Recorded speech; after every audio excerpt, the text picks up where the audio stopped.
You look weird. Mummy let you out? Mummy never lets anyone out. Was it because of how weird you look?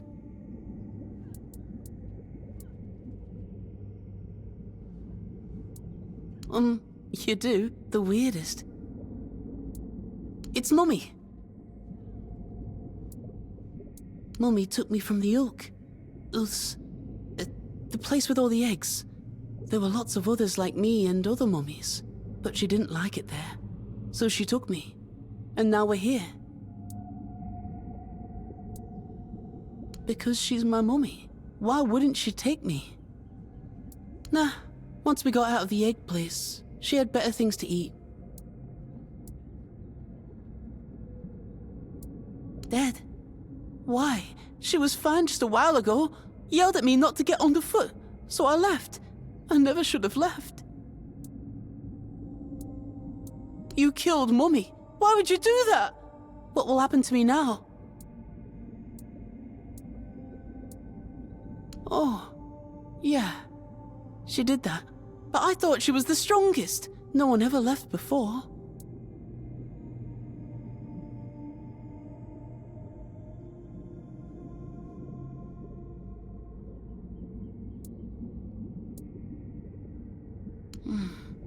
Maybe you're right. There was always someone taking care of me. First it was Mr. Apps and the carers, and then Mummy. Maybe my new mummy will be nice to me. No one has ever been nice to me. Yes, you're right. I'll wait here for her. And if she never comes, I'll find her myself. If the sea took her...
Not much to tell about that cutie.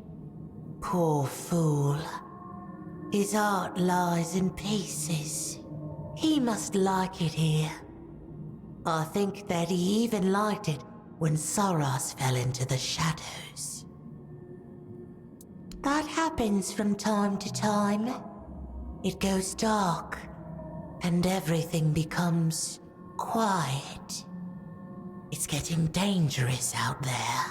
There are creatures that love to lurk in the shadows. The chapter house is usually closed by then. Only Josephus can leave. That's usually when he plays the Carnix. But this time it was stolen. And Josephus started acting weird. But then you brought the Carnix. And with it, you brought a bit of light back into our lives. How sweet of you. I'm sure you'll find something pretty for yourself.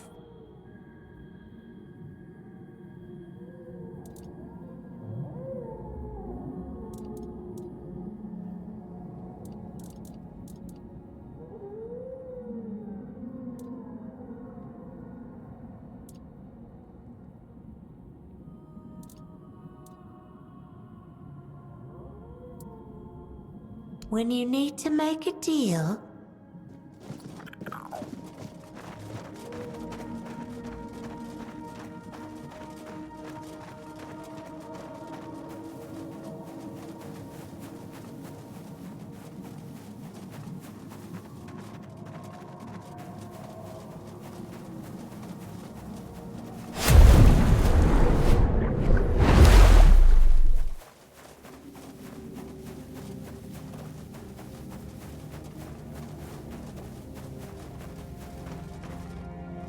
Welcome back.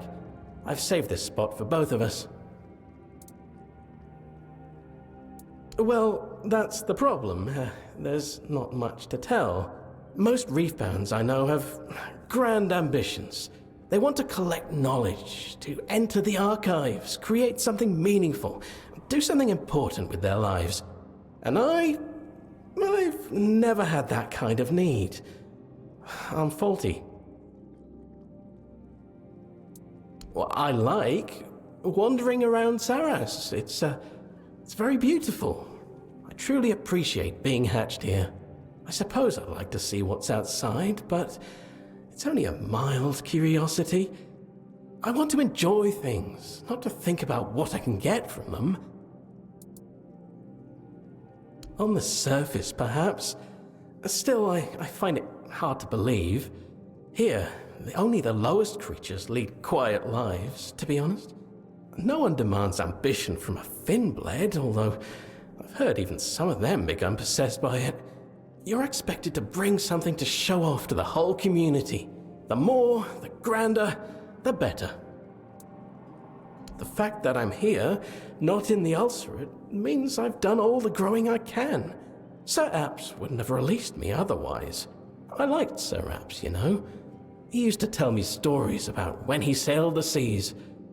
They were rather bloody and very fleshy in general, but I enjoyed listening to them.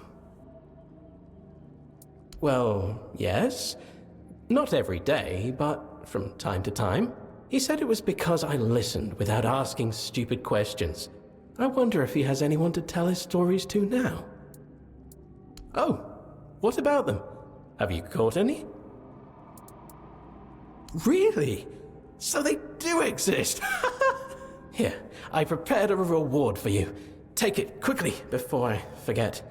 Now, I guess I'll just eat them.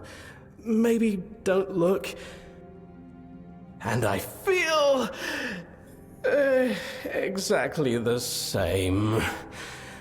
Can you tell me something about the surface? Anything, really? Oh, that sounds nice. And, that's enough information for me. I had a feeling Josephus's tale was nonsense. Those poor floatlings, they weren't even tasty. And I'm still a failure.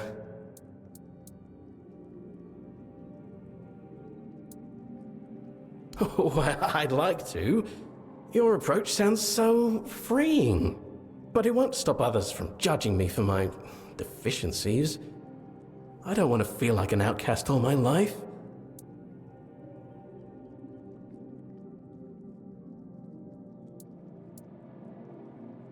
Is that what you're doing? And maybe it doesn't sound so bad. Certainly better than beating myself up over something that may never change. I'll think on it, and on how to make it happen. In the meantime, there's one more tale I'd like to share. I know the last one proved useless, but you still might want to hear this. Josephus also spoke of a golden floatling, supposedly as old as Sarras itself. I don't know what it does, only that it's said to exist, although, personally, I doubt it. Anyway, thank you, Toplander, for listening and trying to help. You've given me a lot to think about.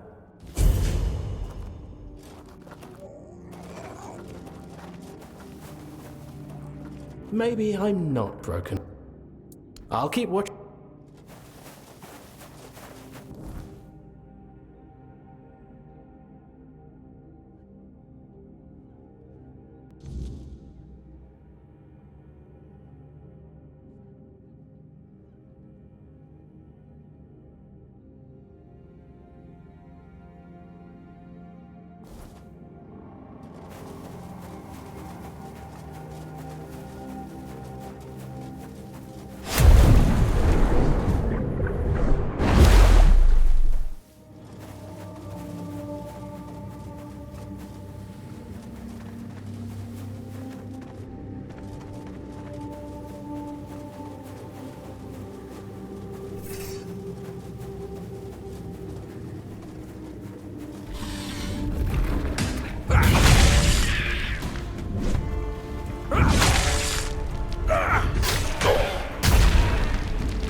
I'm fine. Just a little bit disillusioned, I suppose. No. I threw it all away. The more you told me, the more disgusted I became with it. In the end, I couldn't even look at those items, afraid of what new horror they might reveal. I always imagined life on the surface as something grand, glamorous, full of joy, bathed in golden light. Now it just seems dirty.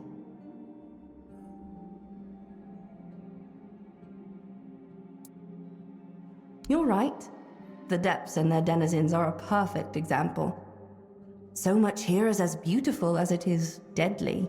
I suppose, when you're surrounded by beauty, after a while it becomes invisible, mundane, until someone like you comes along and puts it in a different light. Truly, from the bottom of my heart, thank you for the knowledge you shared. It means more to me now than I ever imagined. Come, take a look.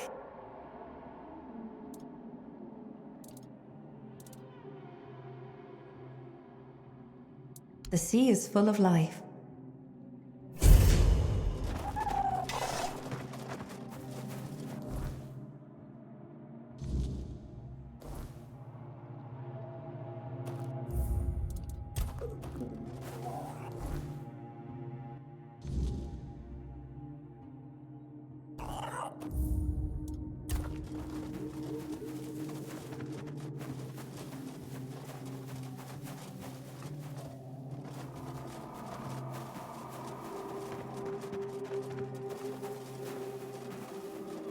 Toplander, step closer.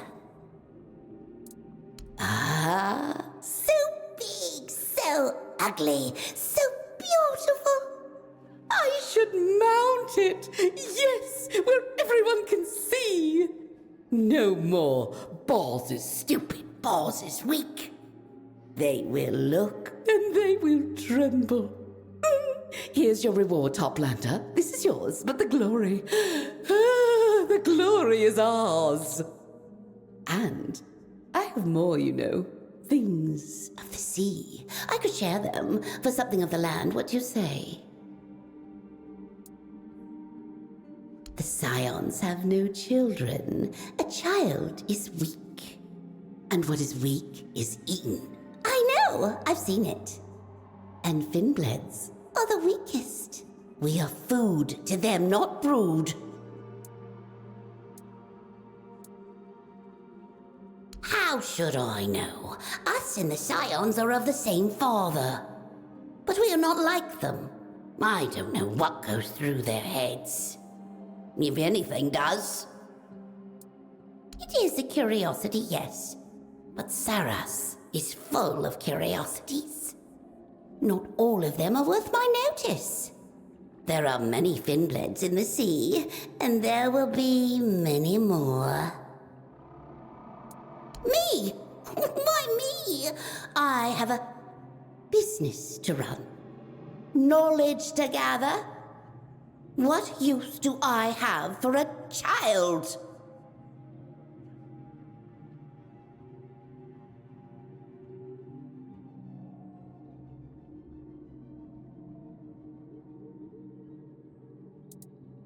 Oh, you're right. You're right. It won't take much, won't it? Feed him, teach him some knowledge. My child won't be stupid. Never threaten to eat him easy. Better than a scion. We'll show them. A finbled doing what a scion never could.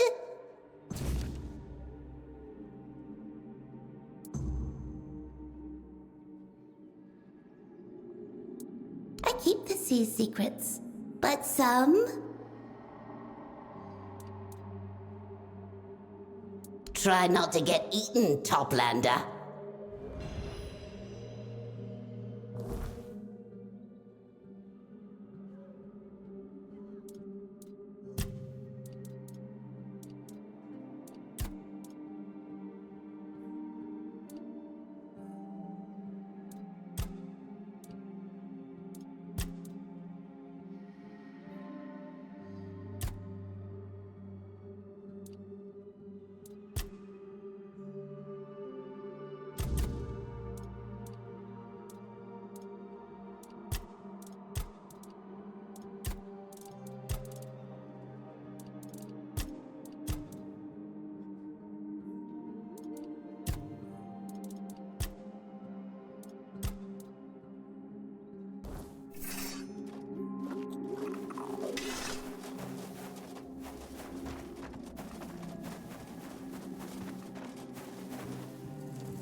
As different as they are, there's a great deal of humanity in them, although some of it ugly.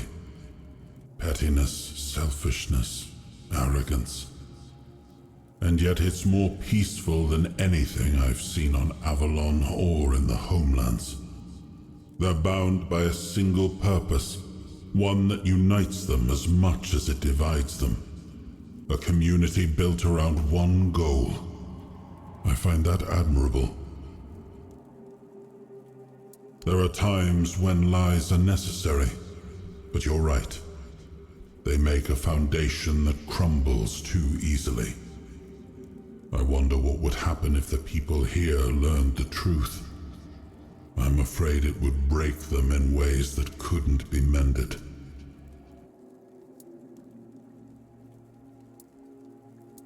Your faith in people is admirable, my friend, if a tad naive. And yet I wish what you're saying could be true. I'm tired of looking at ruins. We have to hope something better can be built on them.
My friend, it's nice to see you again. Oh, perfect. This will make a wonderful power source for my machine. If I'm right, I'll soon find out what lies beyond the sky of roots. Isn't that exciting?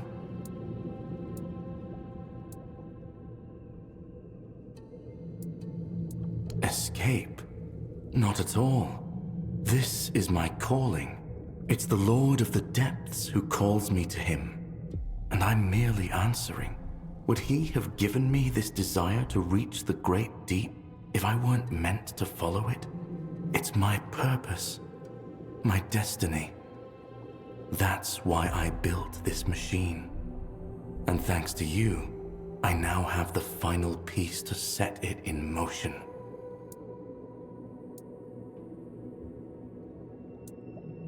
Maybe I am. And what's wrong with that? Have you seen this place? Have you been to the Ulcerate? It's cruel. Nothing but struggle, death, and a pointless chase after knowledge we'll never truly grasp. And do you know why? Because we're damned deep dwellers, that's why. Our minds will never comprehend the great deep, let alone all knowledge. That's why I want to leave.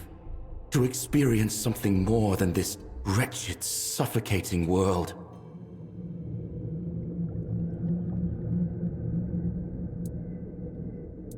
Waste.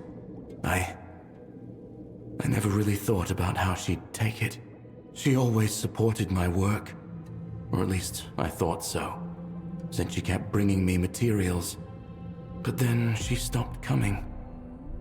I assumed she was busy. But maybe she didn't want me to finish the invention.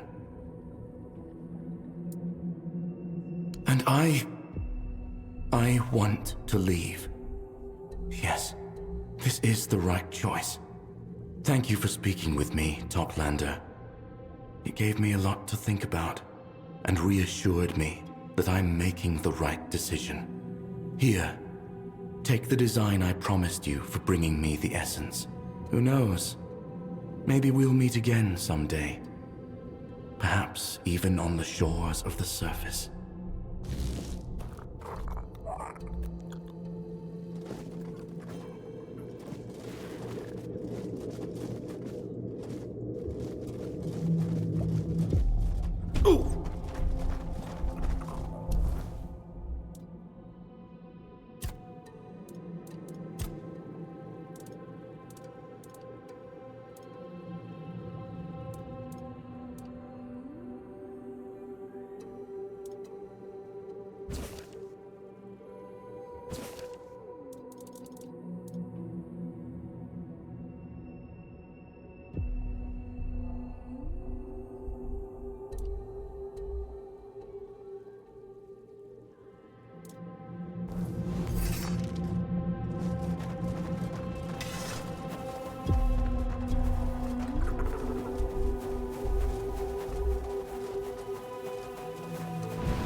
I thought my eyes were deceiving me, but you really are a Toplander. I should have known, should have known. No reef-bound or even scion has such meaty legs. Huh, yes, they are. Not thin like a reef-bound's or wiry like a scion's. I suppose they must be strong enough to keep you on the ground, no? Sorry, didn't mean to scare you. I don't have legs myself, so I'm kind of curious about them, you know? Nimue did. Interesting. Very, very interesting. I've always known she'd see reason one day. Here, take the key. The entrance is just past me. I mean, the ulcerate is in shambles. I'm telling you, the whole thing is on its last legs. We needed Nimue's help, but she was having none of it. If you ask me, it was all just excuses. She just wanted to do her own thing away from here. Like I said, excuses. We all believe the same thing. Everything belongs to the sea, and everything goes back to it. We had some creative differences, but that's all. I think she just likes to be special. There used to be order to things, right? The strong preyed on the weak, and the weak learned how to survive. It worked. More or less. But now everyone wants to be the bigger fish. Everyone wants to eat, and no one wants to work for it. That's why we need every pair of hands we can get, to somehow quell this madness. From you? Nah. I don't give a crap about knowledge. So what could a Toplander have that I'd need? Don't worry about it. It's enough that you're here. Nimue and I will settle it between ourselves. Sure. And good luck on your way in.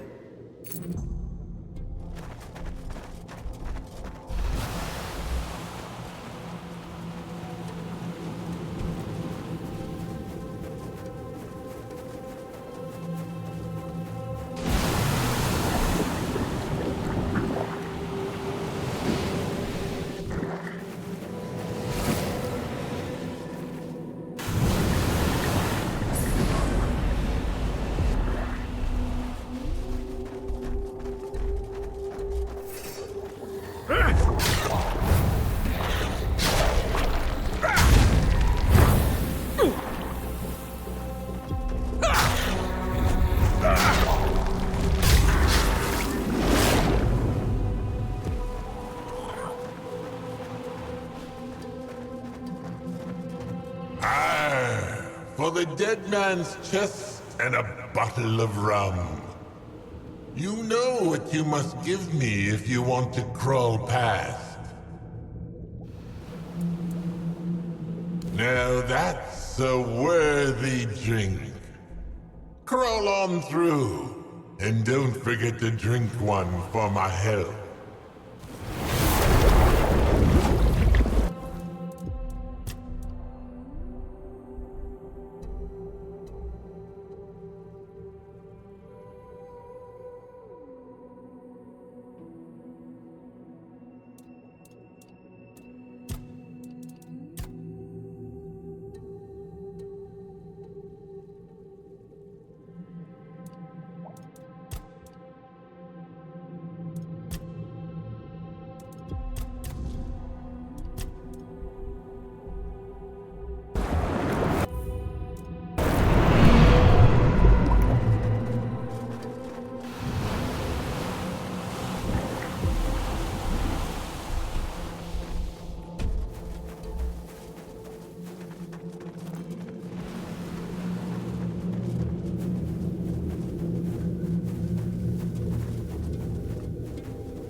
Everyone's jealous that I get to have you here.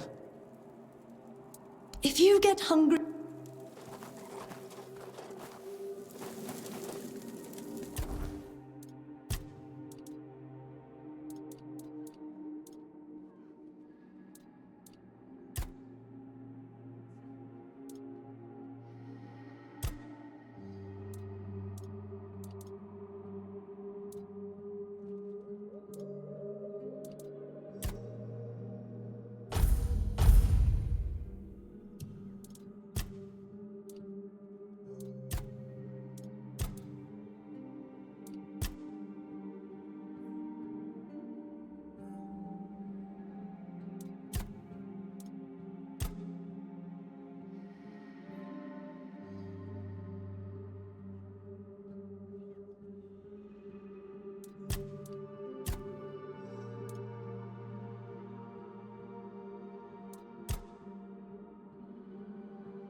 The Toplander has found this one.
You will not enter until... What is it, Toplander?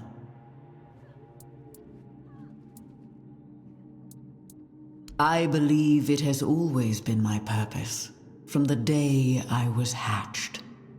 My peers in the Ulcerate called me a stickler. I like order, and I do not bore easily. The moment I heard of the Archive, I was drawn to it, but not for what it could give me, but for what I could give to it. Sir Urkol once told me they were our Lord's answer to his desire to make peace with his new reality. He wandered Sarras aimlessly, distraught, afraid he was losing himself and all he knew. The Lord of the Depths inspired him to create a place to store his memories. And that place grew until it became what it is now. Sir Urkol likes order and being left to his own devices. He is deeply dedicated to his duties, and not only Sarras, but all of Avalon should be grateful for it. What lies within the Archive is both powerful and delicate. I believe Sir Urkol is the only one who can keep it safe. That is not something I can put into words. You need to experience it yourself. If you're allowed entry, of course. I do. I would not be here otherwise. He is the Lord's chosen. That alone proves he is worth following. Sir Urkol is unwavering in his service to him. Not once in hundreds of years has he strayed from his post. It is something I both respect and understand. It's a peaceful village, though not without its share of problems. They all share one ambition, but it often gives rise to competitiveness instead of cooperation. It saddens me to see. I had thought a common goal would be unifying, but instead it became currency.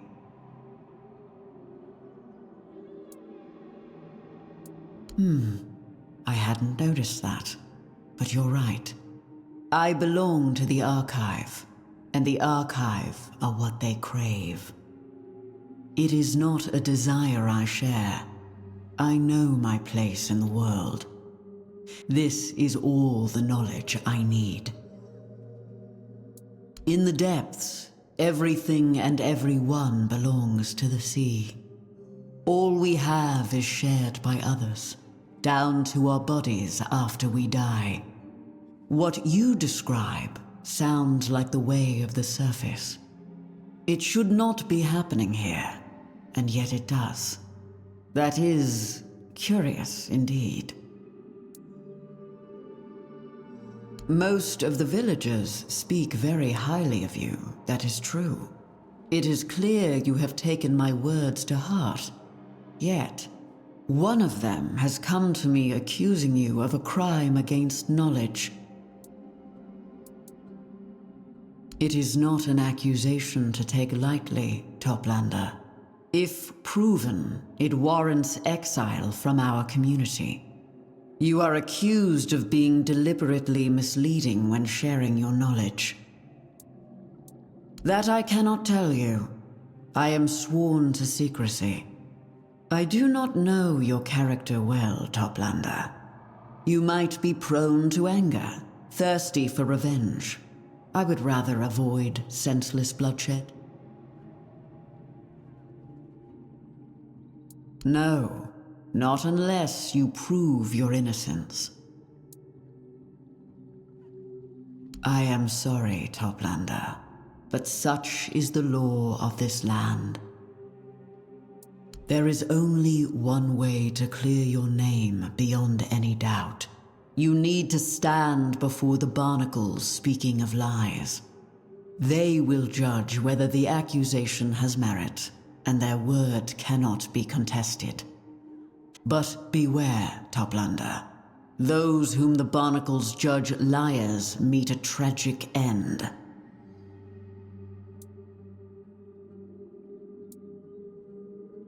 Then you will return safely, and I will allow you entry to the archive. You should know by now that knowledge and truth carry special weight here. The barnacles are the only beings who can tell whether those principles were broken. They are both feared and valued. Show them respect, whatever their form. Good. I will await your return, Toplander. That is, if you make it back.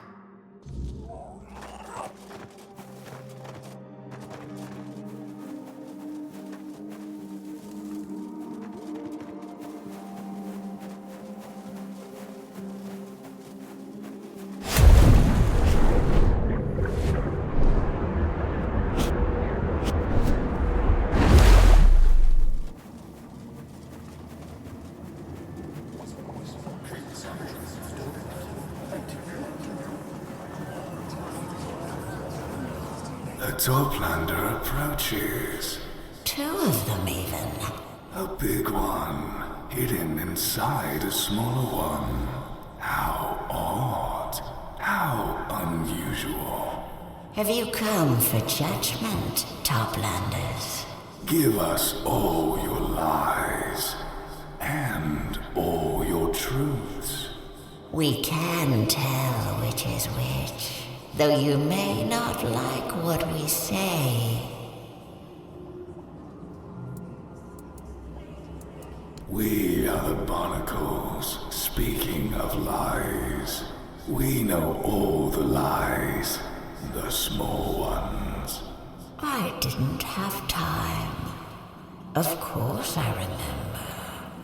No, I don't mind. And the big ones. You're the only one that matters. Everything will be alright. It wasn't my fault. Your steps are heavy, weighted, weary, old. And you are full of lies. Lies told to others, and many, oh so many, told to yourself. Too many lies for one small Toplander. We have a piece of advice for you, big Toplander. You can say them until your voice is hoarse, and the words taste like ashes of what they once were. Yet, they will never become truth. Oh, the Toplanders wish to know our credentials. How amusing. Very well. We come from the primordial depths.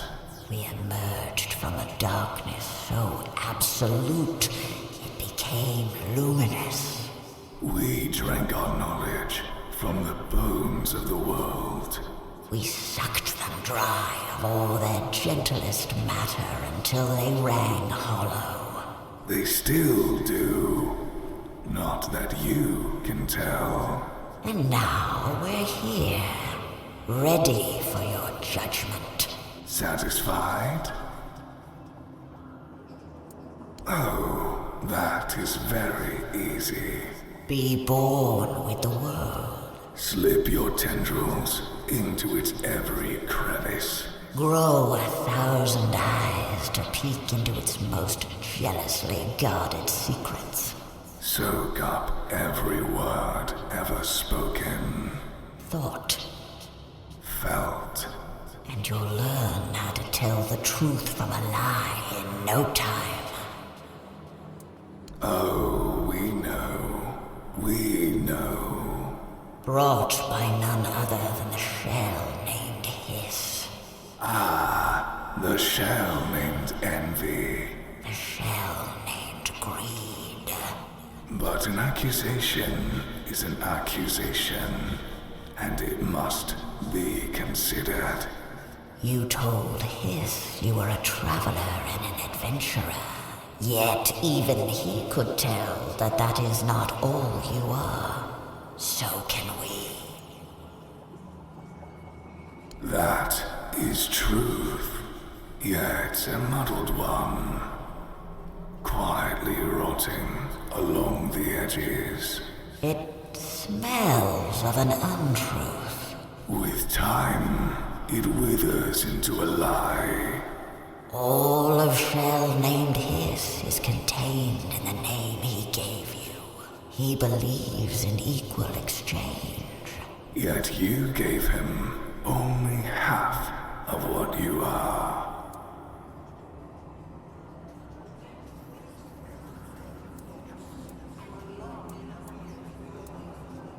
You are entangled, whether you like it or not. Where one ends, the other begins. You are his eyes, and he flows in your veins. There would be no you here without him. And there is no Arthur without you now. Accept it or not, this is the truth. But this conundrum is not for us to resolve. It is outside our jurisdiction. There will be no judgment from us, Toplanders. Go in peace. Or try to at least.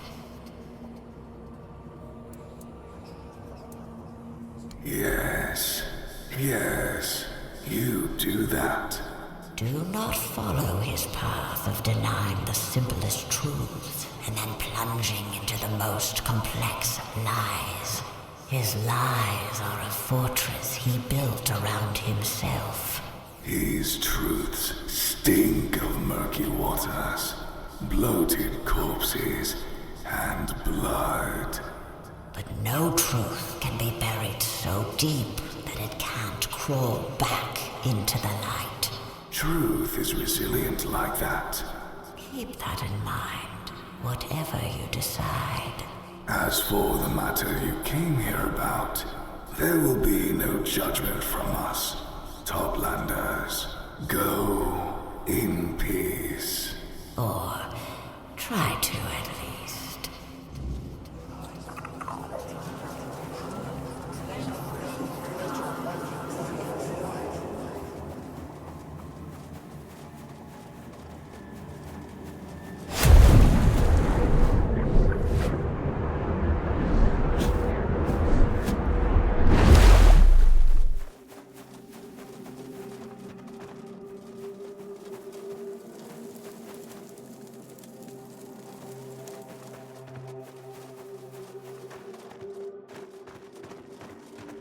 You spoke to the barnacles and came back in one piece. That means you've proven your innocence beyond any doubt. I admit, I'm glad that's the case. All important news in Sarras is carried everywhere by the currents. And no small amount of gossip, too.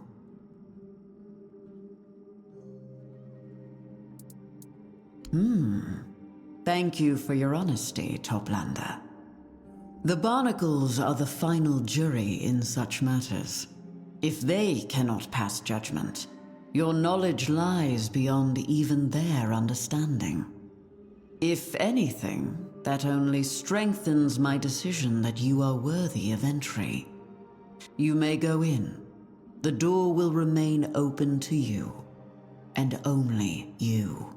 It is an honor I grant with a glad heart.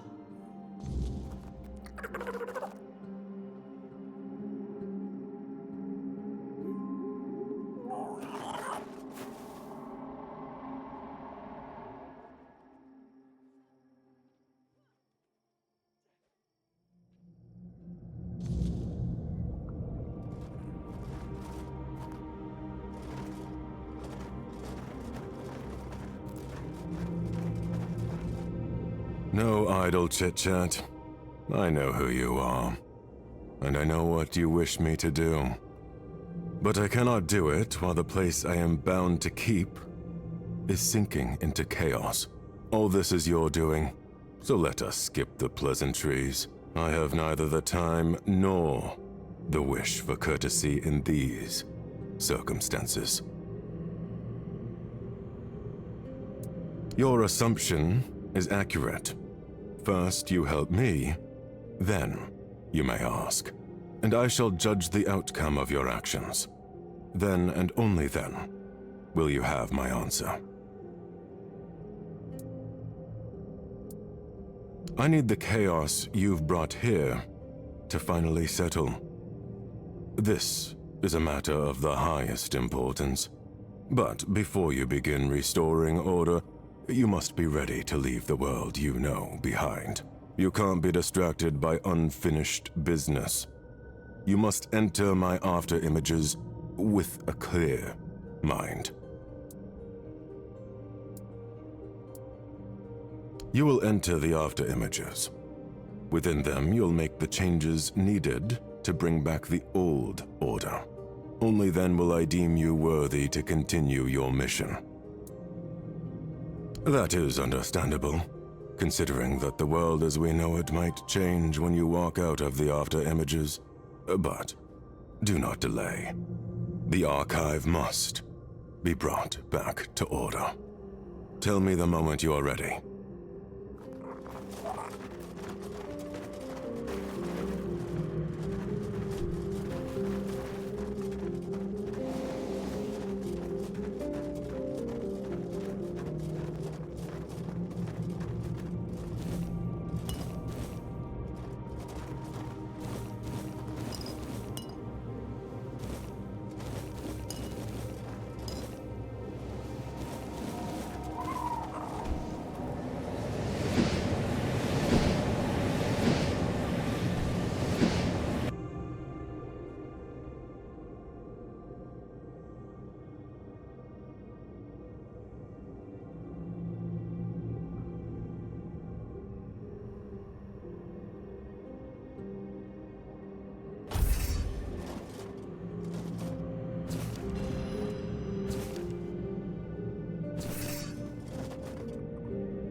You carry great knowledge within you, and a great deal of chaos as well.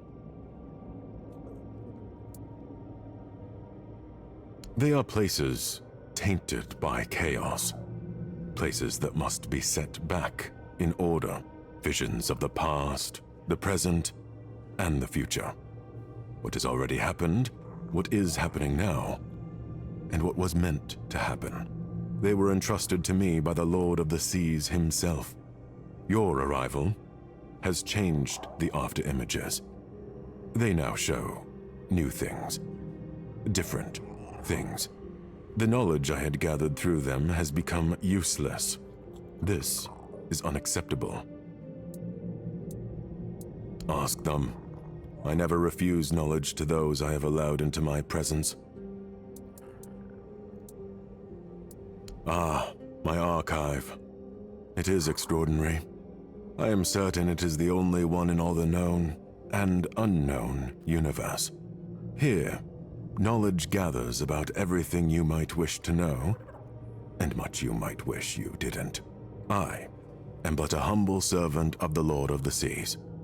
I oversee the knowledge stored within the archive, but to know it fully is impossible. Here you will find everything. That is why you must always know what it is you seek.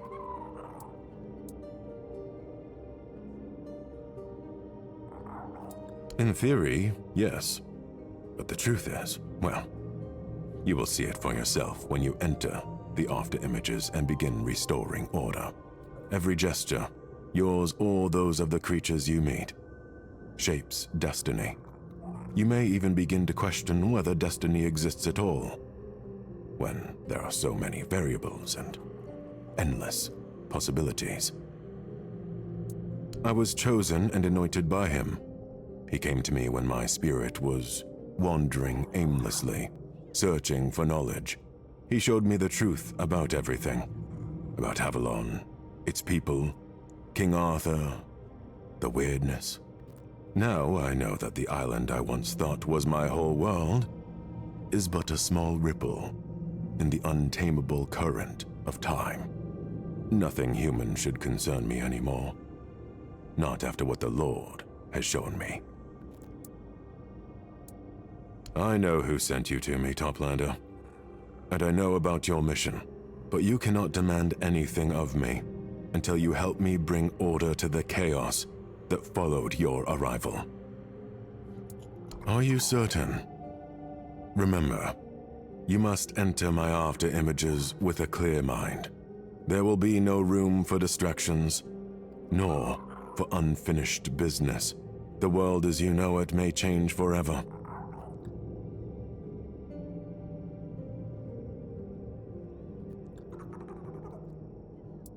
Finally, then I will open the door and let you face everything the after images have to offer. While you are there, I must remain in meditation, so the disturbance will not spread further as you meddle with it. I will know when you are done. When you return, we shall speak of your mission. May knowledge guide you.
Stand down, Captain. Turn back now, and perhaps Arthur will reconsider branding you a traitor. I'm long past caring what he thinks. Besides, being called a traitor by our king almost feels like a badge of honor. Insolent knave! Do you truly think Nimue will save you? She only kept her neck because she's Merlin's precious pupil. You are nothing. Look, I've no quarrel with you, Sir Knight. I'd rather be far away from your lot. But alas, I need Nimue for that. So either get out of my way or say a prayer to the All-Mother.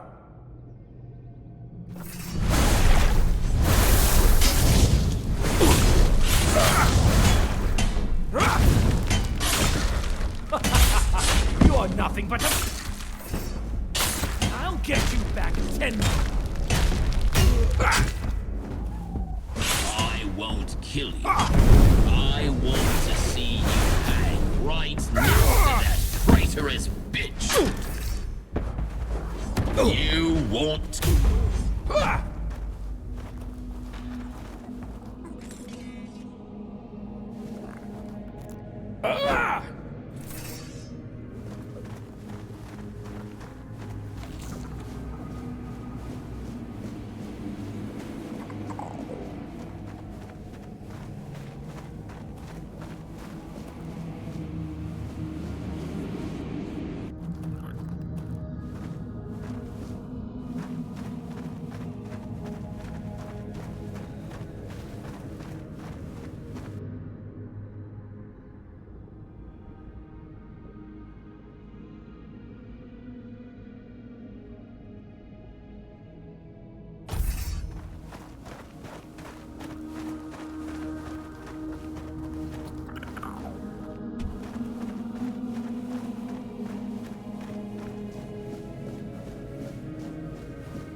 Thank you for the rescue, Captain.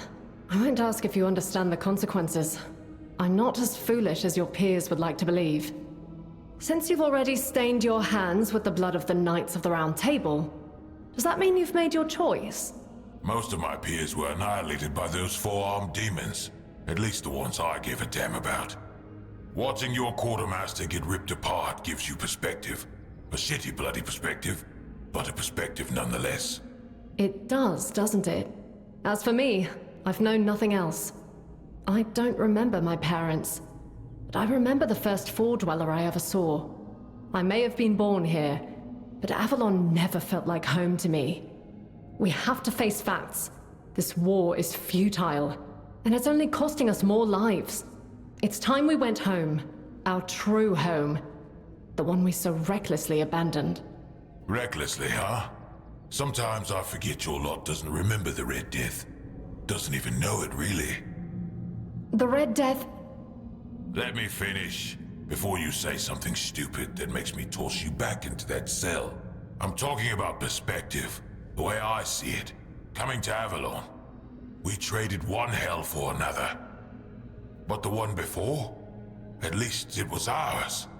Avalon isn't, and I doubt it ever will be. Then you'll help us. You'll command the fleet again. Aye, I will. Steering the ships back to their homelands won't be easy, but people say you're powerful enough to make it happen. I don't want to die in this wretched, miserable land, cursed by an enemy that will never stop hating us. You won't, Captain. I swear it.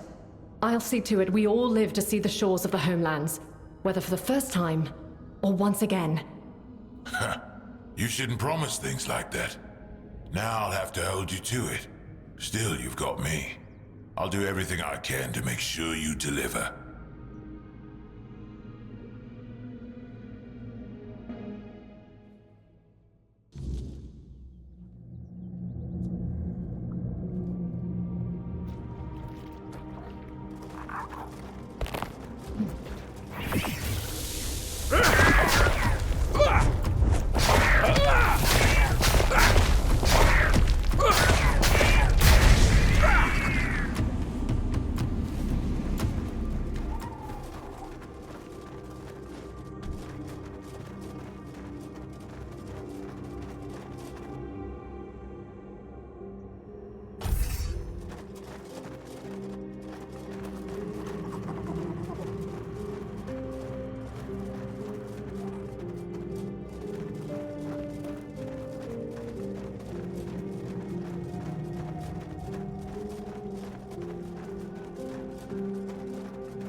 Merlin, where are you?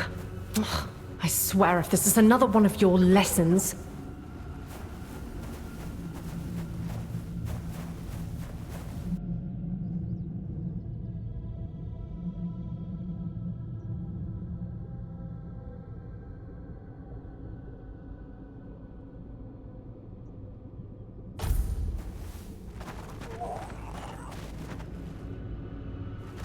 Merlin, I don't have time for your games!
That, my dear, was a threshold warden. Not so easy to defeat, wouldn't you say? They're beings created to maintain order between worlds. Even King Arthur himself once struggled to win a duel against one. I wanted to show you what you might face if you continue with your plan to leave Avalon. There's no telling how many of them may be waiting on the shores of the homelands. And that foolish duel with an illusion was supposed to scare me. I've outgrown your games, Merlin. I'm no longer a little girl who needs to be tested with elaborate, impossible challenges. Even if creatures like the Threshold Wardens exist, I won't be facing them alone. I made up my mind. I'm sailing to the homelands. Nimue, child, you're making a mistake. Don't call me a child! I'm not making a mistake. I'm fixing yours. I know you thought you were doing the right thing by coming to this island, but the things you and Arthur do now are horrifying. You call it survival, but you're killing the very world you claim to save. You bend life and death to your will and call it wisdom. But all I see is madness, dressed as progress. Even if you somehow made Avalon habitable, you're building its foundations on piles of sacrificed bodies. And how exactly does that make us any different from the Four Dwellers? How could anyone live here, knowing what we know? I know this war has been long. I'm not proud of everything we've done, but it was necessary for all survival. Yes, blood was spilled, but the land will absorb it and will honor it by building something new.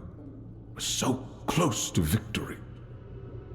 Arthur and I are working tirelessly on a solution that will give us an edge. You just need to trust us. Trust me. Oh, the solution, of course. Your vile, immoral experiments you wanted me to take part in. You know my answer, Master Merlin. For me, the cost outweighs the gain. So let me say it again. You can imprison me, you can try to persuade or intimidate me. I still won't help you. These things you have planned won't bring us victory. They'll only rewrite the future into something far worse than you can imagine. They break the cycle of nature itself, and that break will be paid for by generations not yet born. So yes, my only solution is to go back home. The homelands are not your home. For you, they're a fantasy so far removed from reality that you can't even comprehend it. Do you think people chose to leave everything they knew on a whim? The Red Death was killing us. We were drowning in blood, pus, and corpses. That's what you want to go back to? How is that any different from what's happening here? I've watched people die to this senseless war, to the weirdness, since the day I was born. And plagues come and go. It's been years. How do you even know the Red Death is still there? I see you won't listen to reason. I could say the same about you. Stay and rot on this island if that's what you wish, but I'm done. You and your precious Arthur can do whatever you please. I want no parts in it anymore. We're going home, and you won't stop us. That's where you're wrong. Your rebellion ends here, Nimue. Perhaps some time in a cell will cool your temper. What? No, you can't! I can, and I will. Trust me. This is for your own good.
Poor wife.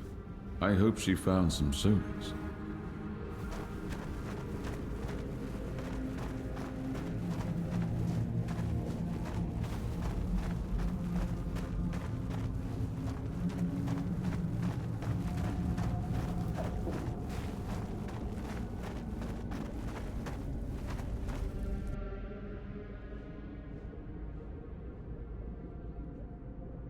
I hope his sister turned out to be smarter than him.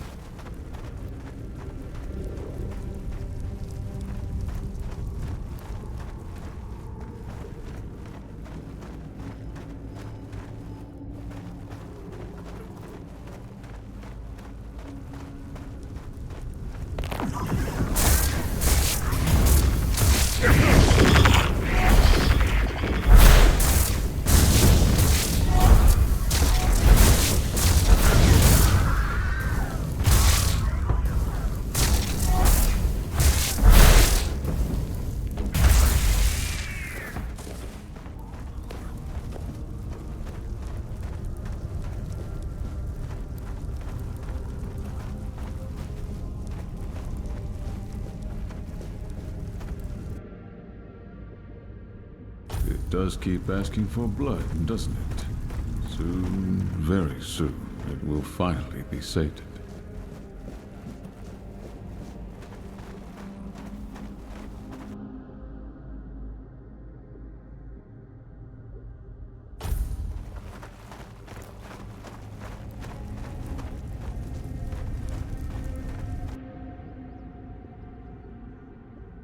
You would have died screaming if the Red Death had got you. This inn was merciful, believe me.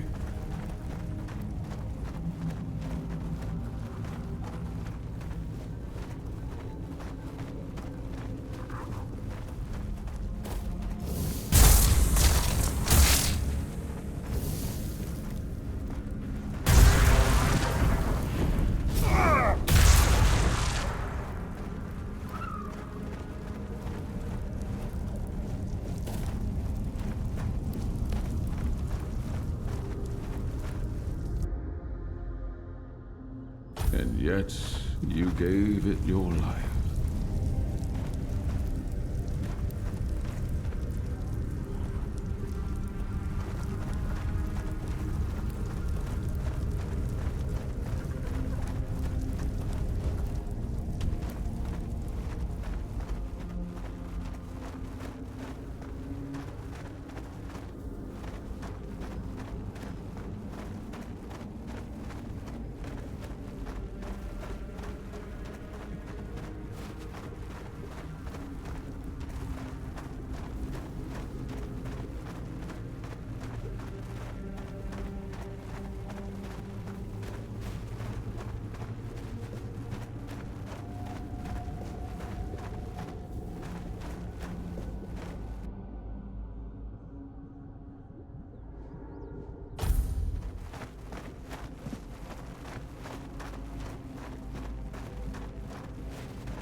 Merlin. My scouts reported back about Lear and Nimue's rebellion. They're trying to sabotage the iron shipments from the Forlorn Swords. They say their demand is that Sarras and the other ships be allowed to sail away from Avalon. Are they out of their minds? How can they be so oblivious to the dangers we left in the homelands? I held children dying of the Red Death in my arms. I watched them go stiff and cold.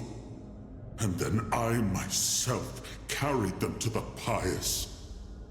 The homelands are ruined, poisoned. A graveyard soaked in the blood of those we had to leave behind. And they want to go back and weaken our forces in the process. My king, I agree. This is suicide. The homeland's not a place to return to. They're a tomb. And yet, Nimue, Lear, and the other rebels refuse to see reason. On that we agree. I've had enough of ordering men to die. But if they choose to go, I'll let them. Let them choose their fate. Let them swim that sea for what it is. If they refuse to believe the danger, let them learn it on their own skin. I'm tired, Merlin. Tired of proving to everyone that we have no home to return to. Nimue is young, full of dangerous hope. She can be guided, tempered. They can all be kept here and given purpose. There must be another way. A better way than simply letting them die for daring to hold their own opinions in the middle of a war. Another way? How many more have we lost while we wait for another way? I know what drives them. I've also looked into faces hollowed by hunger, smoke, and fever. And I know what Nimue thinks of our efforts to keep Avalon safe for centuries to come. Yet if she can't see the reason behind all the sacrifices we made to make Avalon our home, if she cannot accept that war is never a clean affair, then perhaps it is best to let her die along with her idealistic views. If it costs me my peace, so be it. Give them Sarras. Give them 2 more ships. Send them off. Let them find out for themselves. You would send them to die just to prove there's no way back to the homelands? No. I'd make an example of them. They cannot defy our decisions and fight us. The real enemy is in front of us, not among us. That said, I will not be the king who stole their last act of defiance. And if they die in the process, that's their choice. My king, let me speak with her one more time. Do as you wish. She's your responsibility. You know my mind. Give them ships. Burn the rest. I have a war to finish. When Nimue and Captain Lear set sail for the homelands with the rebels, Merlin did the only thing he could to save them. Through a powerful spell, he sealed the entire fleet.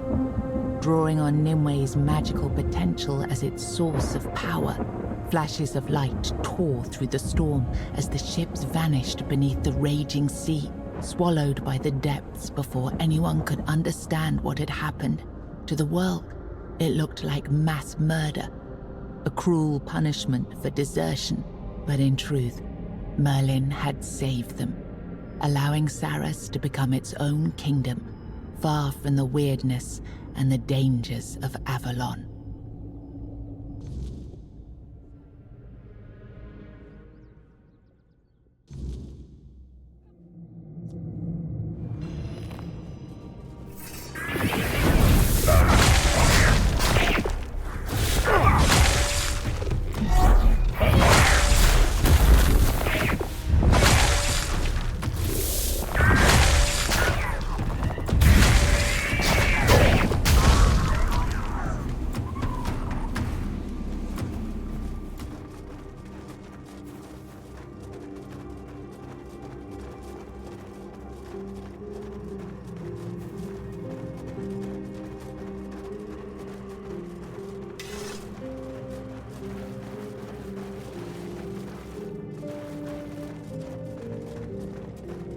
back, child of the surface.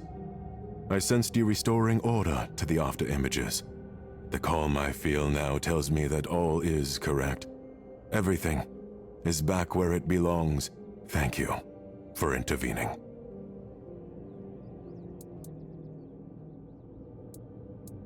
I trusted it wouldn't happen, and here you are, safe and sound before me. I didn't know exactly what cleaning up the after images would entail. Never before had they been in such disarray.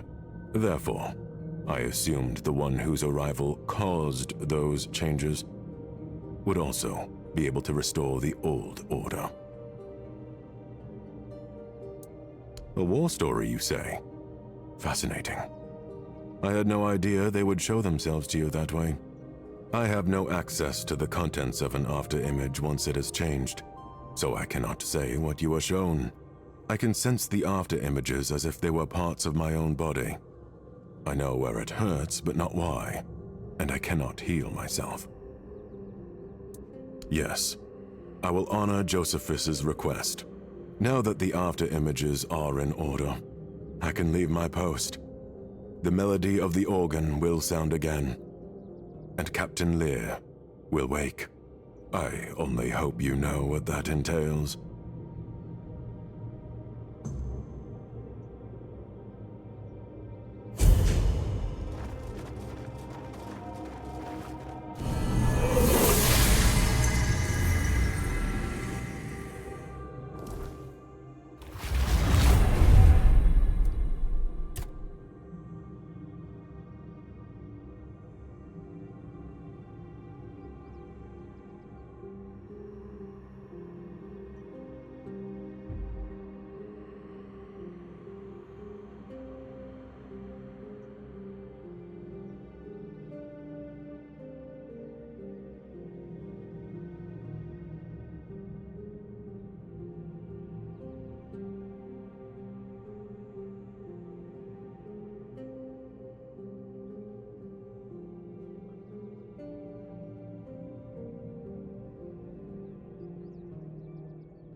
Toplander.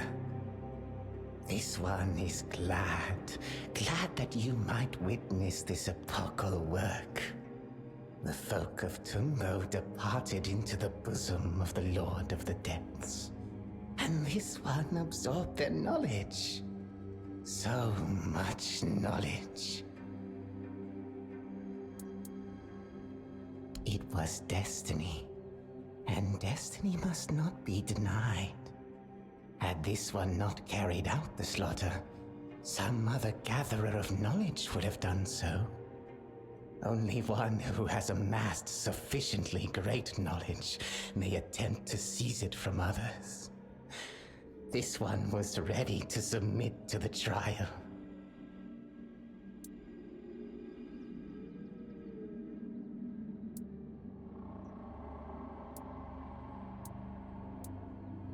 Ruako is of no consequence.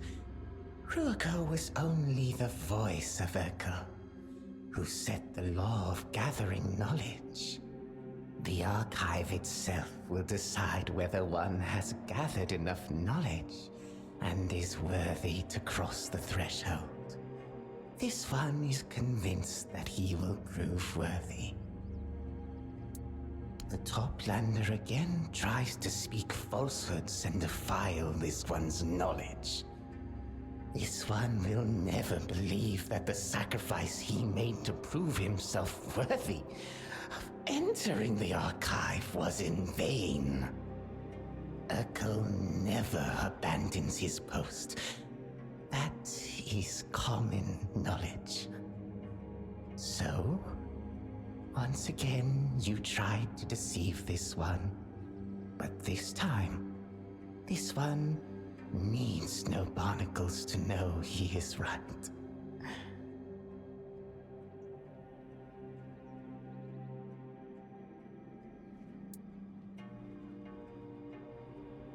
Knowledge is our currency, Toplander, and this one has made an investment, taking upon himself the responsibility of gathering the knowledge of all Tumbo's inhabitants.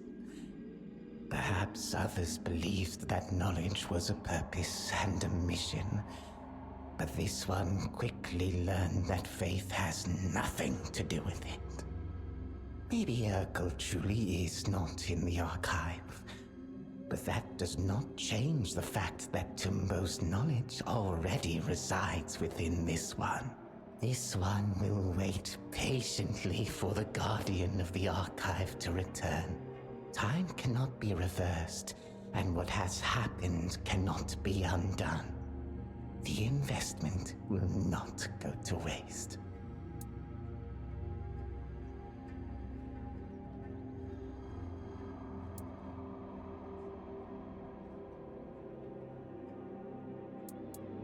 This one expected that a hot-blooded Toplander might react thus.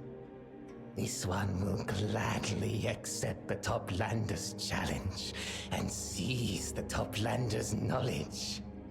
After the Toplander who has already visited the archive is defeated, the path to infinite knowledge will be open for this one.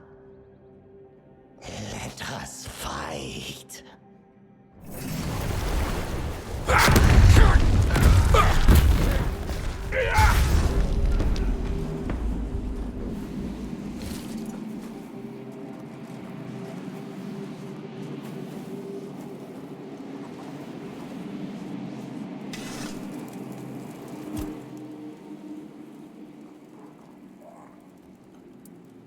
That has been my suspicion from the moment we set foot here.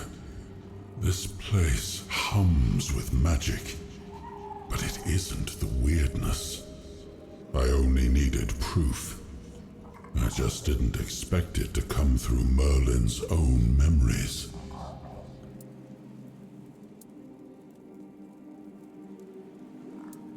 It seems I did, though I can't fully explain why. I'm still not entirely myself, but I can understand it. In wartime, showing mercy to deserters wasn't a luxury I could afford. The war was nearing its end, true, but we still couldn't risk losing a single sword. By letting some sail and sinking the rest, I prevented more from fleeing, and, in a way, proved that I respected my people's choices, no matter the cost. He did, just in his own way. He had a habit of doing that. I told him to sink the ships, and he did. But he also saved Nimue and the rebels because he wished to. And if that act gave rise to this whole kingdom around us, well, perhaps it turned out for the best, for Sarras and its people. Though I wonder what fate awaits them when we need to reclaim the fleet for Avalon. When that time comes, I trust you'll make the right choice. Shell named Hiss never inspired my trust, but to suspect him of plotting the death of his own kind. No one could have foreseen that. I know Tumbo followed laws that we, as surface dwellers, could never fully understand. But mass murder in the name of knowledge? I don't think I ever want to understand the mind of that wretched creature. I only hope the people of Tumbo have found peace, and all the knowledge they desired, wherever they now believe themselves to be. Such a terrible loss.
And who is this, slithering around in my garden? Oh, I thought I checked every last one of you today. Poor thing, you must be so confused. There, no need to fret. I'll get you back to your spot. Your form is spectacular, you know? It would be a shame to let it wither away with the currents. It's all right. Don't be afraid. I know it's been a long time since you felt this fleshy body. It's not perfect, is it? So fragile, so prone to damage, to decay, to change. But don't worry, I won't let any of that happen. Shh, calm. I prefer when your expressions are serene, not twisted in terror. You're so beautiful. It would be such a loss to mar that beauty with a grimace. Now, look me in the eyes. It's time for you to go back to sleep. See? Isn't that better? Your bodies are exquisite. The shape, the smoothness of your skin. I watched once as it withered, sagging, wrinkling, draining of color, until slowly, oh so slowly, fell apart completely. It was a vile process, but my gaze saved you from that fate. And now, after centuries upon centuries, you remain unchanged, just as you should be.